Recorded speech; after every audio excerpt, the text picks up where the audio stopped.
Assalamualaikum warahmatullahi wabarakatuh, teman-teman semua. Waalaikumsalam. Waalaikumsalam. Kita lanjut ke pembicara kedua, yaitu Mas Rudi Andriana. Ini mesin 94 ya.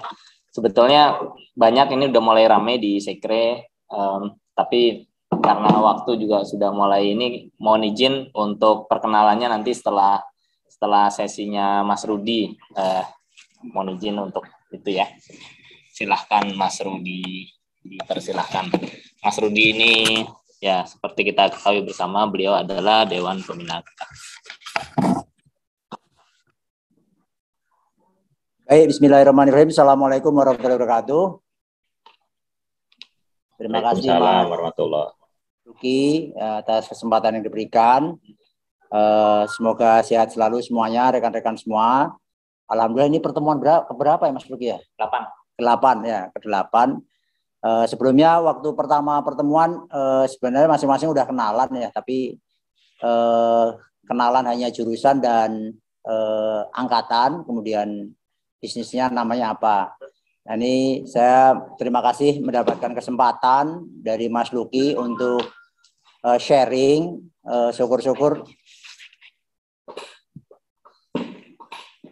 Syukur-syukur ada kesempatan untuk saling kolaborasi, kerjasama ke depan. Nama saya Rudi Andriana, masuk ITB tahun 94, lulus tahun 2000. Jadi alhamdulillah saya memegang 12 kartu tanda mahasiswa. Jadi dulu setiap satu semester ganti KTM, jadi saya punya 12 KTM gitu ya. Sebenarnya 5,5 tahun lebih sedikit. Jadi saya lulus di bulan Februari.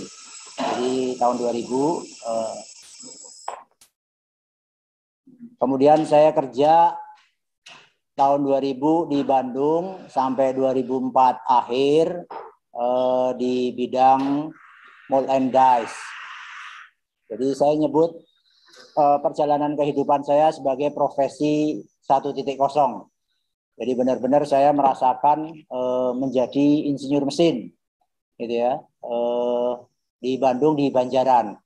Saya mengoperasikan CAT, kemudian CAM, kemudian beberapa mesin CNC, 3 shift, 4,5 tahun, dan alhamdulillah dipercaya memimpin produksi mold and dies di sana. 2004 akhir, tepatnya setelah Lebaran, terima THR, saya mengundurkan diri dan mulai membangun bisnis. Saya menjalankan profesi 2.0. Profesi 2.0 ini profesi yang pengennya memberi gaji, gitu ya. Tidak menerima gaji, tapi kita bisa membangun bisnis. Profesi, saya nyebutnya profesi 2.0. Jadi waktu itu memang ada teman kuliah mengajak membangun satu bisnis teknologi di bidang perawatan mesin. Kebetulan pengalaman teman ini dulu adalah dia jualan alat-alat dari Amerika dan dari Jerman, dan dia percaya bahwa kita secara nasional bisa membuatnya sendiri.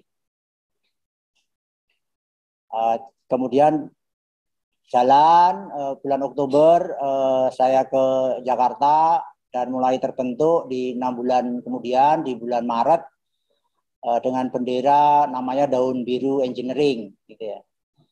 Daun Biru Engineering, kami ngontrak di Pulau Mas dulu, ada rumah susun ya, satu blok di lantai paling bawah ada 3 kamar. Kami mulai dari garasi lah istilahnya. Waktu itu memang bareng sudah ada mulai Google udah mulai itu ya. Mungkin Google itu 2003 lah gitu ya.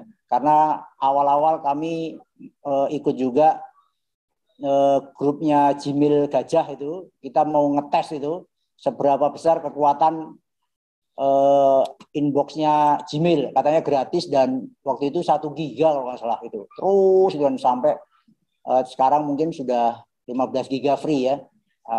Jadi waktu itu masih ingat sekali perkembangan .com di dunia, sementara kami masuk di bidang perawatan mesin, profesi saya yang kedua. Nah, tentang daun biru engineering sendiri, mungkin nanti bisa saling, kalau teman-teman yang banyak bergerak di bidang energi, mungkin kita bisa sinergi ya, apalagi yang punya pembangkit listrik gitu ya. Kami mengembangkan, kami ini declare sebagai ahli perawatan, jadi maintenance teknologi spesialis. Kami kumpulan engineer-engineer atau dokter-dokter mesin. Jadi sebelum sakit, mesin itu bisa kami deteksi kondisi kesehatannya. Kemudian kalau sudah mulai ada gejala sakit, kami dengan teknologi yang kami miliki secara spesifik, kami bisa tahu sakitnya apa dan obatnya apa. Jadi kita melengkapi juga dengan sertifikasi, ya kita punya sekarang alhamdulillah sih hampir 100 karyawan, perjalanannya sudah 17 tahun. Jadi 2004 akhir resmi berdiri, akte itu adalah 17 Maret 2005. Jadi insya Allah bulan ini kami ulang tahun yang ke-17, Sweet 17. Itu Mas Luki ya. Nah, kemudian bagaimana dengan perkembangan hari ini? Ya, saya sendiri pengen masuk ke profesi 3.0 ya. Profesi 3.0 bagi saya adalah profesi kolaborasi. Tidak hanya mengembangkan bisnis sendirian, tetapi kalau bisa kami ikut ya dengan potensi-potensi bisnis yang ada. Apalagi dunia startup seperti sekarang ini adalah suatu hal yang baru lah gitu ya. Apalagi yang old school, yang angkatan 90-an ya, startup ini seperti apa. Saya masih ingat saya berdiri bersama-sama dengan pendiri Bukalapak ya, Mas Zaki ya. Saya datang ke kampus ITB untuk menjadi sama-sama jadi pembicara saat itu. Bukalapak belum IPO, tapi sudah mendeklar bahwa mereka akan IPO dan alhamdulillah sudah IPO dan sempat bullish lah ya, sempat nilainya naik dan bisa gain di bursa. Nah ini juga tadinya kami punya harapan daun biru ini bisa IPO ya. Ini juga menjadi mimpi kami yang terus kami coba untuk wujudkan. Karena menurut kami engineering company di Indonesia harusnya juga bisa punya akses ke public financing ya. Artinya tidak hanya perbankan tetapi juga ke bursa atau di market lah gitu. Sehingga kami berharap dengan adanya startup klub ini kita bisa saling kolaborasi. Saya 17 tahun naik turun ya, mengalami indahnya menjadi entrepreneur ya, indahnya mau bayar THR nggak ada duit misalnya. Ini bulan apa nih? Bulan Maret ya. Bulan depan udah bayar THR, udah lupa lagi kan itu ya. Jadi kalau teman-teman startup atau pebisnis sudah biasa itu kita harus siap-siap. THR itu bukan sebuah yang ditunggu, tapi kita harus siapkan gaji THR buat karyawan. Gitu. Jadi itu adalah pengalaman kami selama 17 tahun ini. Nah, sekali lagi balik ke apa yang saya harapkan di startup klub ini, di profesi 3.0 saya. Secara perusahaan kami, saya sudah coba untuk mendirikan beberapa anak perusahaan. Di bidang energi sebagai power producer, saya punya kontrak dengan PLN sebagai independent power producer, renewable energy, hydropower. Kemudian juga sudah pernah mendirikan dan masih struggling sampai hari ini. Kemudian mendirikan juga pabrik mesin CNC karena dulu saya juga operator mesin CNC ya. Namanya Arok Gadring Lokajaya, kita dirikan di Demak ya. Tetapi ya karena kesulitan kita sekarang split nih, kita lepas gitu ya. Nah, menarik dengan adanya startup ini mekanismenya, saya pengen belajar juga gitu ya. Jadi pengen belajar bagaimana pertumbuhan perusahaan tidak sekedar dengan pertumbuhan revenue atau pertumbuhan market, pertumbuhan penjualan, pertumbuhan pasar, tetapi juga pertumbuhan investasi, ada seri A, seri B, seri C gitu ya, disiapkan. Sebentar nih, tadi cerita tentang produk daun biru. Tadi dulu Mbak. Cek. Nah, itu yang menarik. Ini saya sedikit cerita ya tentang daun biru. Kita ada, nah ini nomor 1 itu adalah peralatan untuk mesin diagnostik gitu ya. Kami membangun sendiri dan ini sudah sertifikasinya juga internasional. Semua standar-standar oil and gas kita penuhi. Diklik di ini ya Mbak, di produk kamu ya, di machinery analyzer, klik, nggak keluar ya. Terus satu lagi, next. Kita punya namanya merek sendiri namanya Haliza. Nggak bisa please next. Next aja. Nggak bisa ya. Nah, udahlah, di sini aja lah.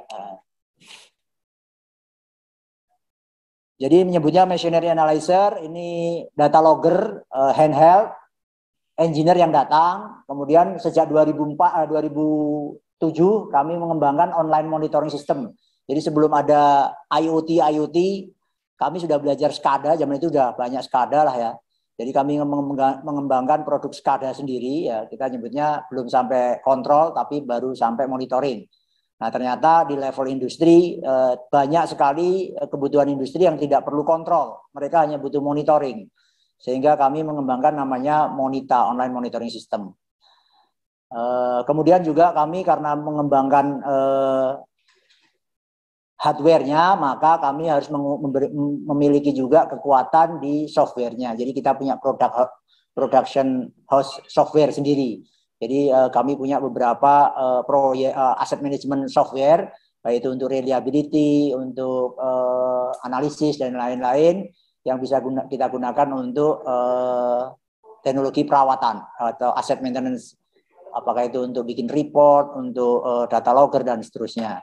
Jadi apa yang kami kembangkan di hardware kita lengkapi dengan software buatan sendiri. Dan alhamdulillah sudah masuk di oil and gas company. Jadi kalau kita bicara Medco, Conoco, kemudian Premier Oil, Chevron, kemudian Vaiko gitu ya. Kami sudah ada di situ sebagai salah satu customer kami. Kemudian sekarang kami masuk di pertambangan, ada Freeport, ada Meares Soputan, kemudian ada batubara ya, ada Pama Persada dan lain-lain. Kira-kira gitu perkenalannya, dan alhamdulillah ya kami berada di kantor sengaja 2008 ketika kami mendapatkan profit tidak kita bagi dan kita tidak gunakan untuk menyewa kantor di Segitiga Emas di Sudirman Tamrin. Kami gunakan untuk membeli aset. Jadi kami membeli aset di Depok, perbatasan Bogor, itu di belakang lapangan golf Emeralda. 5 menit lah dari pintu, ini kantor kami ya. Dari pintu tol Cimanggis 2008 dan kami kemudian membangun 2,5 lantai lah, 2,5 lantai di sana, dan alhamdulillah sejak 2010 kami tanam itu sekeliling adalah pohon jati. Jadi kami dikelilingi pohon jati yang sudah berumur 12 tahun. Jadi cukup rindang lah di sana. Hiburannya kami makan di ikan bakar Kalimantan. Ya kebetulan kalau yang senang golf boleh kita main golf bareng lah di Emeralda ataupun di Riverside. Mungkin perkenalannya dari saya demikian. Bisa dikunjungi di www.daunbiru.com. Kami berharap dengan adanya startup klub ini kami bisa berkontribusi. Apakah misalnya ada yang mau membangun baru atau mau partnership, kami juga ada beberapa yang kita siapkan untuk investasi ya. Enggak banyak, tapi kami ingin ikut lah kontribusi berkembang bersama pilihan-pilihan yang menarik di masa yang akan datang. Mungkin dari saya demikian, terima kasih. Assalamualaikum warahmatullahi wabarakatuh.